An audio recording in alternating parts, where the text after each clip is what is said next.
I used your kids' savings to buy my dream home. Amanda's voice rang through my phone speaker, dripping with smug satisfaction. They don't need college anyway. I mean, look how well I turned out without it.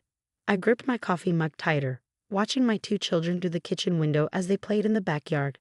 10-year-old Emma was helping her 7-year-old brother Lucas build what looked like a rocket ship out of cardboard boxes. Both of them were already dreaming about their futures. Emma wanted to be an aerospace engineer. Lucas talked about becoming a doctor. Interesting choice, I replied, keeping my voice steady despite the rage building inside me. Oh, come on, Marie. Don't be so uptight, Amanda laughed. I saw an opportunity and I took it. The realtor said it was the last waterfront property available. I couldn't let it slip away just because you're hoarding all that money for some far-off future. My name is Marie Chen, and at 35, I just discovered my sister-in-law had somehow accessed the college fund accounts I've been building for my children since they were born. These weren't just savings accounts, they represented every extra shift I'd worked as a nurse, every bonus I'd saved, every sacrifice I'd made to ensure my kids would have the opportunities I never had.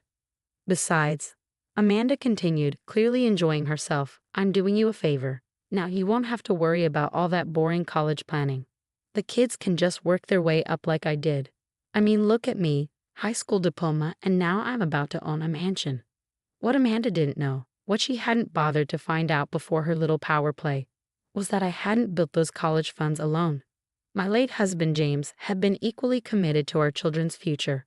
Before his death 3 years ago in a car accident, he'd made sure there were ironclad protections in place. The movers are coming tomorrow, Amanda announced cheerfully. I can't wait to post photos of my new life. Maybe I'll let the kids visit sometimes, show them how their aunt lives in luxury while their mom penny pinches for some overpriced education. I watched Emma help Lucas attach wings to their cardboard rocket. They were so much like their father, creative, determined, always dreaming big. James would have been proud of them. He also would have been livid at his sister's betrayal. When did you make the transfer? I asked, my tone casual as I opened my laptop. Last week. Can you believe how fast everything moved? The realtor said it was the smoothest cash transaction she ever handled. Though honestly, those bank people were kind of weird about it. So many questions, but I handled it like a boss. I pulled up my email and quickly found what I was looking for. An alert from our family lawyer that I'd been saving for this exact moment. And you're moving in tomorrow? Yep. The truck's all loaded. I'm going to do a final walkthrough of the mansion this afternoon. 4,700 square feet, Marie. That's what real money can buy when you're not wasting it on books and lectures. I thought about the conversation I'd had with our lawyer 6 months ago, when he'd noticed some suspicious inquiries about the children's accounts. James had always said his sister was opportunistic, prone to taking shortcuts. He'd made sure to protect our children from exactly this kind of situation. Well, Amanda, I hope you didn't pack too much, I said, finally allowing a hint of steel to enter my voice. What's that supposed to mean? The smugness in her tone wavered slightly. Check your email, the one you used for the property purchase. It should have arrived about, I glanced at my watch, 5 minutes ago. The line went quiet except for the sound of Amanda's fingernails clicking on her phone screen. Then I heard her sharp intake of breath. This has to be a joke, she stammered. Property transfer void? Funds returned due to fraudulent access? What did you do? I didn't do anything, Amanda. James did. Years ago. Those college funds. They're in an educational trust. Any attempt to use them for non-educational purposes triggers automatic legal intervention. The money's already been returned to the trust accounts. But I already signed the papers. The house is mine. You signed papers using money you obtained fraudulently. The trust's lawyers have already contacted the real estate company. Check your next email. It should be from them, voiding the sale. You can't do this to me. Amanda's voice rose to a shriek. I already told everyone about my new house. I posted it on Instagram. Then I guess you'll have to post an update, I replied calmly. Maybe something about the importance of reading legal documents before trying to steal from your niece and nephew. Mom. Emma called from the backyard. Come look at our rocket. We made room for all our books when we go to Mars University. I have to go, I told Amanda. My future aerospace engineer needs me. This isn't over, Amanda hissed. I'll find a way to fight this. You can't just. I ended the call and stepped out into the backyard. Emma and Lucas had painted stars all over their cardboard rocket, and a carefully lettered sign read, Mars University Express. "It's perfect," I said, hugging them both. "Your dad would have loved it." My phone kept buzzing with incoming texts from Amanda, each one more desperate than the last. I silenced it without reading them. The trust lawyers would handle everything. James had made sure of that. Our children's future was secure, protected by a father's love and foresight, even if he couldn't be here to see it himself. As I helped Emma and Lucas find more boxes to build their space university, I couldn't help but smile. Amanda had always underestimated our family, always thought she could outsmart everyone else. But she'd never understood what James and I knew from the start, that the best investments aren't in mansions or luxury, but in the dreams we build for our children. Tomorrow would bring its own challenges. Amanda wouldn't give up easily, she never did. But for now, I was content watching my children reach for the stars, knowing their father had made sure nothing could hold them back. The next morning, I woke up to 37 missed calls and a flood of text messages from both Amanda and my mother-in-law, Patricia. I was making breakfast for the kids when the doorbell rang, its cheerful chime somehow managing to sound angry. "Mom?" Emma looked up from her cereal. "Is that Aunt Amanda? She keeps posting weird stuff on Facebook about us." I squeezed her shoulder reassuringly. "Finish your breakfast, sweetie. I'll handle this." Sure enough, Amanda stood on my porch, still wearing yesterday's clothes, her perfectly styled hair now a mess. Behind her, Patricia's Mercedes was parked crookedly in my driveway. "How dare you humiliate your sister like this?" Patricia burst out before I could even speak. "Do you know how embarrassing it was for her to explain to the realtor that the sale fell through?" I crossed my arms, blocking the doorway. More or less embarrassing than stealing from her niece and nephew's college fund. She didn't steal anything. Patricia snapped. She was simply redistributing family resources. Those children don't need 2 massive college funds. It's excessive. 2? I hadn't meant to engage, but curiosity got the better of me. Amanda's face flushed. "Well, since you're being so difficult about the first account, I thought I'd try the backup fund James mentioned before he died. But those stuck-up lawyers won't even tell me where it is." I felt a surge of gratitude for my late husband's foresight. James had always said his sister would try something like this one day. The second fund was locked away even more securely, a surprise for the kids' graduation day. "You need to fix this," Amanda demanded. "Call off the lawyers. Tell them I had permission to use the money." "That's not happening," I replied firmly. "Those funds are for the children's education. Nothing else." Education. Patricia threw her hands up. James would have wanted his sister to have a beautiful home. Family comes first. Yes, I agreed quietly. Family does come first. That's why James set up those trusts, to protect his children's future. "Oh please," Amanda scoffed. James was just being controlling, like always. He knew I was better with money than him. I could have turned those college funds into a real estate empire. I heard small footsteps behind me and turned to see Lucas in the doorway. His space robot pajamas rumpled from sleep. "Daddy wasn't controlling," he said, his young voice firm. "He was smart. He told me so." Amanda's expression softened into something calculating. "Oh, sweetie," she cooed, "don't you want your Auntie Amanda to have a nice house where you can come visit? We could have a pool, and—" No, Emma appeared beside her brother, her face a mirror of James's when he was angry. "Those are our space university funds. Dad promised." Patricia stepped forward, her designer purse swinging. "Now, children, you don't understand adult matters. Sometimes plans need to change. Your aunt needs—" "I think we're done here," I interrupted, ushering my children back inside. "The trust lawyers will be in touch about the attempted fraud. I suggest you both leave before they add harassment to the list of charges." "Fraud?" Amanda's face went pale. "You wouldn't dare. I'm family." "Exactly," I replied. "Your family. You tried to steal from your own niece and nephew. Think about that." I closed the door on their protests and turned to find both children watching me. Emma's face was thoughtful, while Lucas clutched his favorite book about space doctors. "Mom," Emma asked, "is Aunt Amanda going to jail?" I sat down on the stairs, patting the space beside me.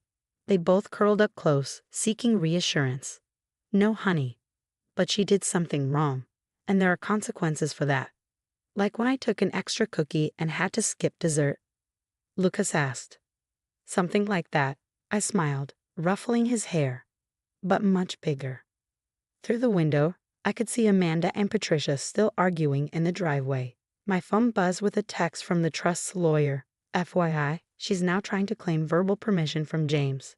We have his recorded statements specifically prohibiting this. Do you want to proceed with charges? I thought about James, about all our late-night conversations planning for our children's future. He'd known his family well, their patterns, their sense of entitlement. The trusts weren't just about money. They were about protecting our children from exactly this kind of manipulation. Did Dad know Aunt Amanda would do this? Emma asked, always perceptive. He suspected she might try, I admitted. That's why he worked so hard to protect your future. Like a superhero, Lucas exclaimed. A secret superhero who saves college. A car door slammed outside. Through the window, I watched Patricia's Mercedes pull away, Amanda in the passenger seat. My phone immediately lit up with a message from Patricia. This isn't over. Family meeting tonight at our house. Be there or else. I replied with a simple, no thank you, and blocked both their numbers. The trust's lawyers had been clear. All communication should go through them now. Emma leaned against me, her voice quiet. Mom, are we still going to be able to go to college? Absolutely, I assured her. Your dad made sure of that. No one can touch those funds except for your education. And Mars University? Lucas asked anxiously. If you get accepted to Mars University, the funds will be there, I promised, hugging them both. Later that evening, after the kids were in bed, I sat in James' old office, looking through the family photos he kept on his desk. There was one of Amanda at his college graduation, looking bored and resentful. She dropped out after one semester, claiming college was a waste of time. James had tried to help her over the years, offering to pay for her to go back to school. But she always wanted quick fixes, easy money. My phone lit up with an email from the trust's lawyer, updating me on the situation. Amanda's failed attempt to access the funds had triggered an investigation into her other financial dealings. The preliminary findings weren't pretty: unpaid taxes, questionable loans, a pattern of manipulating family members for money. Your husband was right, the lawyer wrote. She would have burned through those college funds in months. The protections he put in place worked exactly as intended. The kid's future is secure. I picked up my favorite photo of James with the children, taken at Emma's 7th birthday. He was helping her build a model rocket, while Lucas, just 4 at the time, watched in awe. James had always said our children could reach any height, achieve any dream, as long as we gave them a strong foundation to build on. Amanda and Patricia might never understand that. To them, money was about immediate gratification, about status and showing off. They couldn't see that James' real legacy wasn't about dollars in an account. It was about believing in our children's potential, about giving them the tools to build their own futures. Outside, the night was clear, stars twinkling above our modest home. Somewhere up there, past all those stars, was Mars, where Emma dreamed of building cities and Lucas dreamed of healing space explorers. Their father had made sure those dreams had a chance to grow, protected from those who couldn't see beyond their own desires. Tomorrow would bring new challenges. Patricia's or else threat would materialize in some form, and Amanda wouldn't give up easily. But tonight, I was grateful for James's wisdom, for his love that reached beyond time to protect our children's dreams. 3 months after Amanda's failed attempt to steal the college funds, I sat in my lawyer's office reviewing the final settlement agreement. The investigation into Amanda's finances had revealed even more than we'd expected. She'd been forging Patricia's signature on loans, convincing distant relatives to invest in non-existent businesses, and running up massive debts in pursuit of her luxury lifestyle. The trust protections didn't just save your children's education, Mr. Sullivan explained, sliding the papers across his desk. They expose years of financial fraud. Several other family members have come forward about money she took from them. I thought about the family meeting Patricia had tried to force. It had happened without me, turning into a shouting match when other relatives realized the extent of Amanda's deceptions. My brother-in-law Tom called afterward, apologizing for doubting me. James always said she was dangerous with money, he admitted. I should have listened. The settlement was straightforward. Amanda would repay her victims over time, attend financial counseling, and most importantly, have no access to any family funds in the future. Patricia, faced with evidence of her daughter's actions, had finally stopped enabling her. My phone buzzed with a text from Emma's teacher. Space project presentation today. Emma's rocket design is incredible. I smiled, remembering the cardboard prototype still standing in our garage. Emma had upgraded it with real calculations about fuel efficiency and atmospheric drag. Lucas had contributed by designing a space hospital inside, complete with zero-gravity operating rooms. "One more thing," Mr. Sullivan said as I signed the papers. "We found this in James's old files. He asked that it be given to you if Amanda ever tried to access the trusts." He handed me an envelope sealed with James's familiar scrawl across the front. "For Marie, when Amanda shows her true colors." Inside was a letter, written in James's warm, thoughtful style. "My dear Marie, if you're reading this, it means Amanda finally tried to take what isn't hers. I'm sorry you had to deal with this, but I never doubted you'd protect our children's future. Amanda always thought I was too cautious, too focused on planning ahead. She never understood that true wealth isn't about mansions or status. It's about giving our children wings to fly and roots to come home to. The second trust fund I set up, it's not just for college. I've arranged for it to cover any educational dream our children pursue. Whether it's Emma building rockets or Lucas healing people among the stars. They can reach for anything, knowing they have a foundation to build on. Tell them their daddy believed in their dreams, even the ones that seem as distant as Mars. All my love, James." That evening, I watched Emma present her rocket design to her class. She stood tall, explaining thrust vectors and orbital mechanics with the same passion James had shown for building things. Lucas sat in the front row, bursting with pride at his big sister's work. "And this," Emma concluded, pointing to her diagram, "is how we'll get to Mars University." The class erupted in applause. Her teacher pulled me aside afterward. "She's got a real gift for engineering, and such determination." "She gets that from her father," I said softly. At home, I found a final email from Patricia waiting. I was wrong. James knew exactly what he was doing, protecting them from us. "I'm sorry." I tucked James's letter into the family album, next to the photo of him building rockets with Emma. Amanda's betrayal had hurt, but it had also proved something important. That love, wisdom, and careful planning could protect dreams across time, through any storm. The kids were in the backyard, upgrading their cardboard rocket with solar panels made from aluminum foil.